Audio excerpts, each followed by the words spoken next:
ಕನ್ಯಾ ರಾಶಿಯಲ್ಲಿ ಅದು ಗಂಡು ಮಕ್ಕಳು ಹುಟ್ಟಿರ್ಲಿ ಹೆಣ್ಮಕ್ಳು ಹುಟ್ಟಿರ್ಲಿ ಮಾಡುವಂತ ಕೆಲಸಗಳಿಗೆ ಹೊಗಳಿದ್ರೆ ಅವರು ಅತ್ಯಂತ ಖುಷಿಯನ್ನ ಪಡುವಂತ ವ್ಯಕ್ತಿತ್ವದವರಾಗಿರ್ತಾರೆ. ಕೆಲವು ಟೈಮು ಬೇರೆಯವರಿಂದ ನೋವನ್ನ ಉಂಟು ಮಾಡಿಕೊಳ್ಳುವಂಥದ್ದು, ಮೋಸ ಹೋಗುವಂತ ಸಾಧ್ಯತೆ. ಶನಿ ಚೆನ್ನಾಗಿದ್ರೆ ಇವ್ರ ಜಾತಕದಲ್ಲಿ ಇವರು ಅತ್ಯಂತ ಯಶಸ್ಸನ್ನು ಗಳಿಸುವಂಥದ್ದು ಇರ್ತದೆ.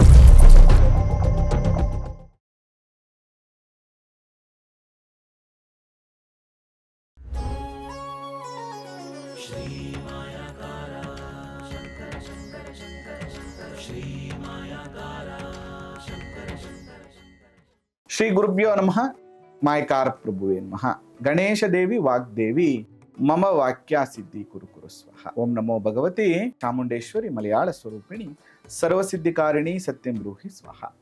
ಆರಾಧ್ಯ ದೈವನಾಗಿರುವಂತಹ ಮಹದೇಶ್ವರರನ್ನ ಮನದಲ್ಲಿ ನೆನೆಯುತ್ತಾ ವಿದ್ಯಾಗುರುಗಳ ತಂದೆ ತಾಯಿಯ ಪಾದಾರವಿಂದಗಳಿಗೆ ನಮಸ್ಕಾರವನ್ನ ಮಾಡ್ತಾ ಜಗದ್ಗುರು ಪಂಚಾಚಾರ್ಯರನ್ನ ಬಸವಾದಿ ಶರಣರನ್ನ ಮನದಲ್ಲಿ ನೆನೆಯುತ್ತಾ ಇವತ್ತು ಅನೇಕ ವಿಚಾರಗಳ ಬಗ್ಗೆ ಚರ್ಚೆ ಮಾಡೋಣ ಮತ್ತು ರಾಶಿಗಳ ಬಗ್ಗೆ ತಿಳ್ಕೊತಾ ಹೋಗೋಣ ಅಂತ ಹೇಳ್ತಾ ನಮ್ಮ ವಿದ್ಯಾರ್ಥಿ ಆಗಿರುವಂತಹ ಭರತ್ ನಮ್ಮ ಜೊತೆಗಿದ್ದಾರೆ. ಭರತ್ ಅವ್ರ ಜೊತೆ ಅನೇಕ ವಿಚಾರಗಳ ಬಗ್ಗೆ ನಾವು ಚರ್ಚೆ ಮಾಡೋಣ. ಮತ್ತು ಭರತ್, ಕಾರ್ಯಕ್ರಮಕ್ಕೆ ಸ್ವಾಗತ. ಭರತ್, ನಮಸ್ತೆ. ಇವತ್ತು ಯಾವೆಲ್ಲ ವಿಚಾರಗಳ ಬಗ್ಗೆ ತಿಳ್ಕೊಬೇಕು, ಯಾವ ವಿಷಯವನ್ನ ಮೊದಲು ತಿಳ್ಕೊಬೇಕು, ಈ ಸಂಚಿಕೆಯಲ್ಲಿ ಏನ್ ತಿಳ್ಕೊಬೇಕು ಅನ್ಕೊಂಡಿದ್ದೀರಿ ಭರತ್? ಗುರುಗಳೇ, ಸಿಂಹರಾಶಿಯವರ ಸೀಕ್ರೆಟ್ಸ್ನೆಲ್ಲ ಹಿಂದಿನ ಸಂಚಿಕೆಲ್ಲ ತಿಳಿಸ್ಕೊಟ್ಟಿದ್ರು ಗುರುಗಳೇ. ಅದೇ ರೀತಿ ಕನ್ಯಾ ರಾಶಿಯವರ ಸೀಕ್ರೆಟ್ಸ್ಗಳು ಮತ್ತೆ ಅವ್ರದ್ದು ಶುಭ ದಿಕ್ಕುಗಳು, ಅವ್ರಿಗೆ ಯಾವ ಬಣ್ಣ ಆಗ್ ಬರುತ್ತೆ ಅನ್ನೋದೆಲ್ಲ ತಿಳಿಸ್ಕೊಡ್ತಾರೆ ಗುರುಗಳೇ ಇವತ್ತಿನ ಸಂಚಿಕೆಯಲ್ಲಿ. ಖಂಡಿತ. ನೋಡಿ, ಕನ್ಯಾ ರಾಶಿ ಇಸ್ ಎ ವೆರಿ ಬ್ಯೂಟಿಫುಲ್ ರಾಶಿ. ಅದು ಕನ್ಯಾ ರಾಶಿಯನ್ನ ನೀವು ಅಬ್ಸರ್ವ್ ಮಾಡಿದ್ರೆ, ಕನ್ಯಾ ಅಂದ್ರೆ ಅಲ್ಲಿ ನೋಡಿ ಸಿಂಬಲ್ ಒಂದು 16 ರಿಂದ 18 ವರ್ಷದ ಯುವತಿಯ ಚಿತ್ರ. ಹೌದು. ಕೈಯಲ್ಲಿ ಒಂದು ವಿಶೇಷವಾಗಿರುವಂತಹ ಆಯುಧ. ಹೌದು. ಮತ್ತೆ ಈ ಬೆನ್ನಲ್ಲಿ ರೆಕ್ಕೆ ಇರುವಂತದ್ದು. ಹೌದು. ಅಂದ್ರೆ ಈ ರೆಕ್ಕೆ ಏನನ್ನ ಇಂಡಿಕೇಟ್ ಮಾಡ್ತಾ ಇದೆ? ಕನಸನ್ನ ಇಂಡಿಕೇಟ್ ಮಾಡ್ತಾ ಇದೆ. ಹೌದು. ಅದಕ್ಕೆ ಈ ಹೆಣ್ಮಕ್ಳು ತುಂಬಾ ಮಾತಾಡ್ತಾರೆ, ಅದಕ್ಕೆ ಅವ್ರನ್ನ ಮಾತೆಯರು ಅಂತ ನಾವು ಕರಿತೀವಿ. ಕರೆಕ್ಟ್ ಅಲ್ವಾ? ಅಂದ್ರೆ ಸಾಮಾನ್ಯವಾಗಿ ಈ ಕನ್ಯಾ ರಾಶಿಯವರು ಹೆಚ್ಚು ಮಾತಾಡ್ತಾರೆ ಅಂತ. ಮಾತಾಡೋದ್ರಲ್ಲಿ ಅವರು ತುಂಬಾ ಎಕ್ಸ್ಪರ್ಟ್ ಇರ್ತಾರೆ, ಒಳ್ಳೆ ವಾಗ್ಮಿಗಳಾಗಿರ್ತಾರೆ, ಇವರು ಒಳ್ಳೆ ಮಾತಾಡುವಂತವ್ರು ಇರ್ತಾರೆ. ಸೇಮ್ ಟೈಮ್ ಅಲ್ಲಿ ಹೆಣ್ಮಕ್ಳಿಗೆ ಏನ್ ಇಷ್ಟ? ಅವ್ರು ಏನೇ ಒಂದ್ ಸಣ್ಣ ಕೆಲಸ ಮಾಡ್ಲಿ, ಒಂದ್ ಒಳ್ಳೆ ಡ್ರೆಸ್ ಮಾಡ್ಕೊಳ್ಳಿ, ಅವ್ರಿಗೆ ಚೆನ್ನಾಗಿದ್ಯಮ್ಮ, ಚೆನ್ನಾಗಿ ಕಾಣಿಸ್ತಾ ಇದೆಯಮ್ಮ ಅಂತ ಹೇಳ್ಬಿಡಬೇಕು. ಅದೇ ತರ ಈ ಕನ್ಯಾ ರಾಶಿಯಲ್ಲಿ ಅದು ಗಂಡ್ ಮಕ್ಳು ಹುಟ್ಟಿರ್ಲಿ ಹೆಣ್ಮಕ್ಳು ಹುಟ್ಟಿರ್ಲಿ ಅವ್ರನ್ನ ಹೊಗಳ್ಬೇಕು ನಾವು. ಅವ್ರು ಮಾಡುವಂತ ಕೆಲಸಗಳಿಗೆ ಹೊಗಳಿದ್ರೆ, ಅವ್ರನ್ನ ಪ್ರೋತ್ಸಾಹಿಸಿದ್ರೆ ಅವರು ಅತ್ಯಂತ ಖುಷಿಯನ್ನ ಪಡುವಂತ ವ್ಯಕ್ತಿತ್ವದವರಾಗಿರ್ತಾರೆ. ಮತ್ತೆ ಎಮೋಷನಲ್ಲು ಮತ್ತೆ ಸರ್ವಿಸ್ ಓರಿಯೆಂಟೆಡ್ ಕೂಡ ಇರ್ತದೆ ಇದು. ಅಂದ್ರೆ ಹೆಣ್ಣಿನ ಗುಣಧರ್ಮಗಳು ಜಾಸ್ತಿ. ಹೆಣ್ಣು ಏನ್ ಮಾಡ್ತಾಳೆ? ಸರ್ವ್ ಮಾಡ್ತಾಳೆ, ಕರೆಕ್ಟ್ ಸೇವೆ ಮಾಡ್ತಾಳೆ, ನೋಡ್ಕೋತಾಳೆ, ಕೇರಿಂಗ್ ನೇಚರ್ ಇರುತ್ತೆ. ಇದೆಲ್ಲ ಗುಣಧರ್ಮಗಳು ಕೂಡ ಈ ಕನ್ಯಾ ರಾಶಿಯವ್ರಿಗೆ ಇರ್ತದೆ. ಈ ಅತಿಯಾದ ಕೇರಿಂಗ್ ನೇಚರ್ ಇಂದ, ಅತಿಯಾದ ಎಮೋಷನ್ಸ್ ಇಂದ ಕೆಲವು ಟೈಮು ಬೇರೆಯವರಿಂದ ನೋವನ್ನ ಉಂಟು ಮಾಡ್ಕೊಳ್ಳುವಂಥದ್ದು, ಮೋಸ ಹೋಗುವಂತ ಸಾಧ್ಯತೆಗಳು ಕೂಡ ಇವ್ರಿಗೆ ಇರ್ತದೆ. ಮತ್ತೆ ಇವ್ರು ಏನ್ ಮಾಡ್ಬೇಕು? ಮೊದಲನೇದಾಗಿ ಕನಸನ್ನ ಜಾಸ್ತಿ ಕಾಣಬಾರ್ದು. ಹೌದು. ಈ ರೆಕ್ಕೆ ಏನ್ ಇಂಡಿಕೇಟ್ ಮಾಡ್ತಾ ಇದೆ ಅಂದ್ರೆ ಹಾರಾಟವನ್ನ ಮಾಡುವಂಥದ್ದು. ನಾನು ಹಂಗಿರ್ಬೇಕು, ನಾನು ಹಿಂಗಿರ್ಬೇಕು, ನಾನು ಇದ್ರಲ್ಲಿ ಸಕ್ಸಸ್ ಆಗ್ಬಿಡ್ಬೇಕು, ಅದ್ರಲ್ಲಿ ಸಕ್ಸಸ್ ಆಗ್ಬಿಡ್ಬೇಕು, ಅದನ್ನು ಓದ್ಬಿಡ್ಬೇಕು, ಈ ವೃತ್ತಿ ಮಾಡ್ಬಿಡ್ಬೇಕು. ಇದನ್ನ ಕಡಿಮೆ ಮಾಡ್ಕೊಂಡು ಇವರು ಪ್ರಾಕ್ಟಿಕಲ್ ನಾಲೆಡ್ಜ್ ಅನ್ನ ಜಾಸ್ತಿ ಮಾಡ್ಕೋಬೇಕು. ನಾನು ಯಾವಾಗ್ಲೂ ಕನ್ಯಾ ರಾಶಿಯವ್ರಿಗೆ ಅದನ್ನೇ ಹೇಳೋದು. ಏನಂದ್ರೆ, ನೀವು ಕನಸನ್ನ ಕಾಣೋದ್ರ ಬದಲು ಆ ಕನಸನ್ನ ಹಿಂದೆ ಓಡ್ಬೇಕು. ಅಂದ್ರೆ ಆ ಪ್ರಯತ್ನಗಳನ್ನ ಮಾಡ್ತಾ ಹೋದ್ರೆ ಅದರಿಂದ ನೀವು ಖಂಡಿತವಾಗಿಯೂ ಯಶಸ್ಸನ್ನ ಗಳಿಸ್ತೀರಿ. ಇದು ಕನ್ಯಾ ರಾಶಿಯವರ ಒಂದು ಬೇಸಿಕ್ ನೇಚರ್. ಯಾವ ಉದ್ಯೋಗದಲ್ಲಿ ಅಭಿವೃದ್ಧಿಯನ್ನು ಕಾಣ್ಬೋದು ಅನ್ನೋದು ತಿಳಿಸ್ಕೊಡ್ತಾರೆ. ನೋಡಿ, ಅವನ್ ಏನ್ ಹೇಳ್ತಾನೆ? ಬುಧಾದಿಕ್ಕೆ ವಿಧಿವಾಚ್ಯೆ ಶಿಲ್ಪ ಸೂಕ್ಷ್ಮ ವಿಜ್ಞಾತಃ ಕಾವ್ಯಶಾಸ್ತ್ರ ವಿದೋಧೀರ ವ್ಯವಹಾರ ಪರಾಯಣ. ಶಾಸ್ತ್ರ ಹೇಳ್ತಾ ಇದ್ದಾರೆ ಅಂತ. ಏನು, ಈ ರಾಶಿಯವರು ತುಂಬಾ ವಿವೇಕಿಗಳಾಗಿರ್ತಾರೆ, ಸೂಕ್ಷ್ಮ ವ್ಯಕ್ತಿತ್ವದವರು, ಲೆಕ್ಕಪತ್ರದಲ್ಲಿ ತುಂಬಾ ಎಕ್ಸ್ಪರ್ಟ್ಸು, ವೈದ್ಯಕೀಯ ತಂತ್ರಜ್ಞಾನದಲ್ಲಿ ಕೂಡ ಇವರು ತುಂಬಾ ಮುಂಚೂಣಿಯಲ್ಲಿರ್ತಾರೆ. ಶಿಕ್ಷಣ, ಬರವಣಿಗೆ ಕ್ಷೇತ್ರ ಇವ್ರಿಗೆ ಅತ್ಯಂತ ಲಾಭದಾಯಕವನ್ನ ಕೊಡ್ತದೆ. ಕನ್ಯಾ ರಾಶಿಯವರು ಯಾವಾಗಲೂ ಕೂಡ ಶುಭ ಫಲವನ್ನ ಅನುಭವಿಸುವಂಥದ್ದು, ಬುದ್ಧಿವಂತಿಕೆಯಿಂದ ಜೀವನ ಮಾಡುವಂಥದ್ದು, ಕಾವ್ಯದ ಅಂದ್ರೆ ಕಾವ್ಯ, ಕವಿತೆ, ರೈಟಿಂಗ್ಸ್ ಇದೆಲ್ಲ ಕೂಡ ಒಂದಷ್ಟು ಇರ್ತದೆ. ಇನ್ನು ಇವ್ರು ಯಾವ್ಯಾವ ವೃತ್ತಿಯನ್ನ ಆಯ್ಕೆ ಮಾಡ್ಕೋಬೇಕು ಅಂದ್ರೆ, ಇವರಿಗೆ ಶಿಕ್ಷಣ ಕ್ಷೇತ್ರ ಇಸ್ ವೆರಿ ಗುಡ್, ತುಂಬಾ ಚೆನ್ನಾಗಾಗತ್ತೆ. ಬರವಣಿಗೆ ಕ್ಷೇತ್ರ ಚೆನ್ನಾಗಾಗತ್ತೆ.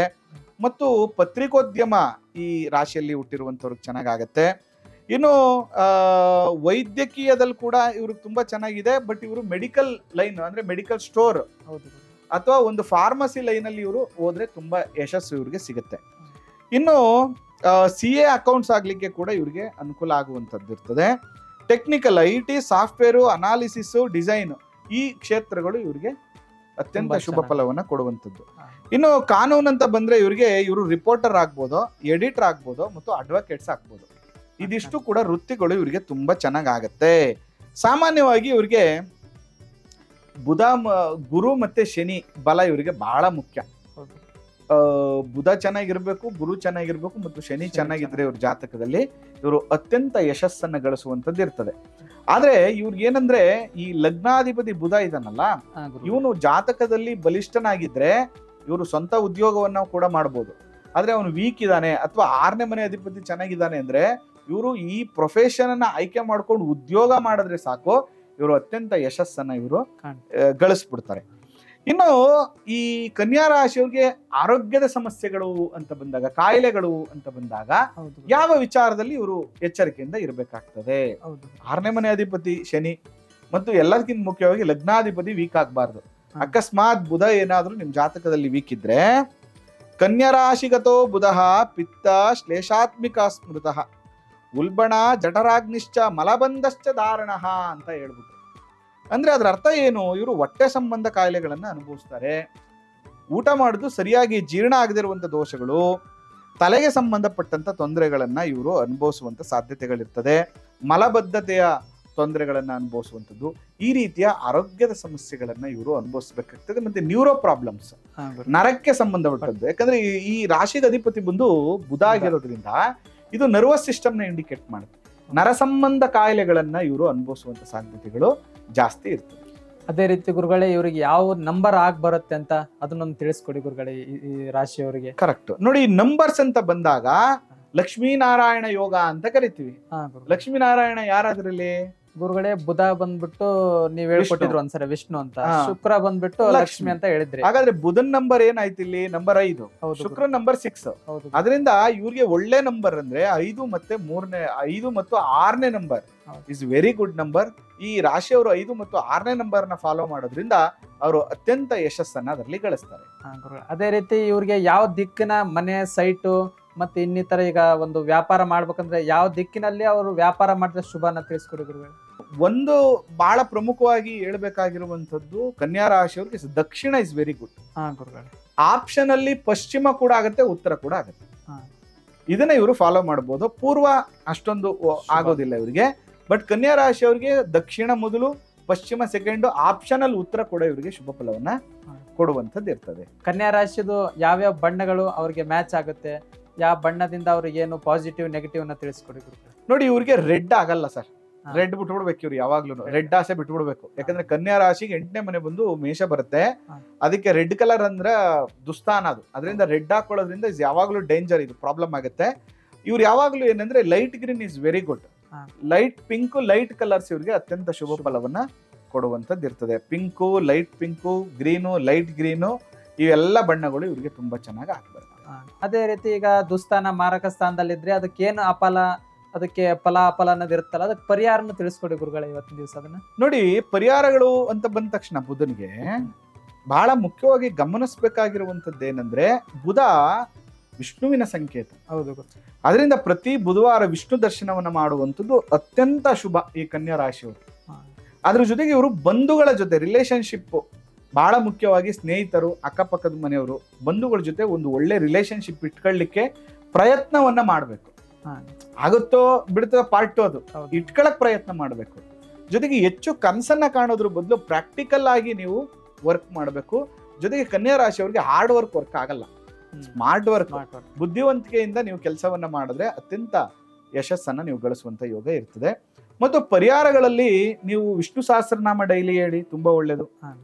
ಓಂ ಬ್ರಾಂ ಬ್ರೀಂ ಬ್ರೌಂ ಸಹ ಬುಧಾಯ ನಮಃ, ಈ ಮಂತ್ರವನ್ನು 17 ಅಥವಾ 108 ಸರಿ ಜಪ ಮಾಡ್ತಾ ಬನ್ನಿ. ಅದು ಅತ್ಯಂತ ಶುಭ ಫಲವನ್ನು ನಿಮ್ಗೆ ಕೊಡ್ತದೆ.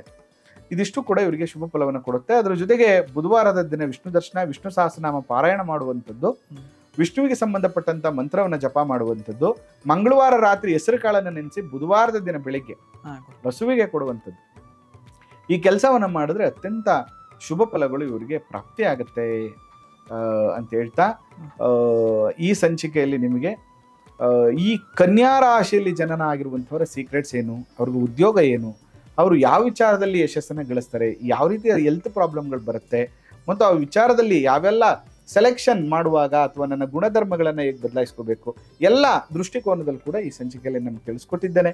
ಆ ಮಲೆಮಹದೇಶ್ವರರ ಅನುಗ್ರಹ ಸದಾ ನಿಮ್ಮ ಮೇಲಿರಲಿ, ನಿಮ್ಮ ಎಲ್ಲ ಇಷ್ಟಾರ್ಥಗಳು ನೆರವೇರಲಿ. ನೀವು ಕೂಡ ಜಾತಕ ವಾಸ್ತು ಬಗ್ಗೆ ತಿಳ್ಕೊಬೇಕು ಅಂದರೆ ಖಂಡಿತ ನೇರವಾಗಿ ಭೇಟಿ ಮಾಡಿ ಅಂತ ಹೇಳ್ತಾ, ಅದ್ರ ಜೊತೆಗೆ ಸಬ್ಸ್ಕ್ರೈಬ್ ಆಗಿ ಫಾಲೋ ಮಾಡೋದನ್ನ ಮರಿಬೇಡಿ. ಮಲೆಮಹದೇಶ್ವರ ಅನುಗ್ರಹ ಸದಾ ನಿಮ್ಮ ಮೇಲಿರಲಿ. ನಮಸ್ಕಾರ. ಶ್ರೀ ಮಾಯಾಕಾರ ಶಂಕರ ಶಂಕರ ಶಂಕರ ಶಂಕರ ಶ್ರೀ ಮಾಯಾಕಾರ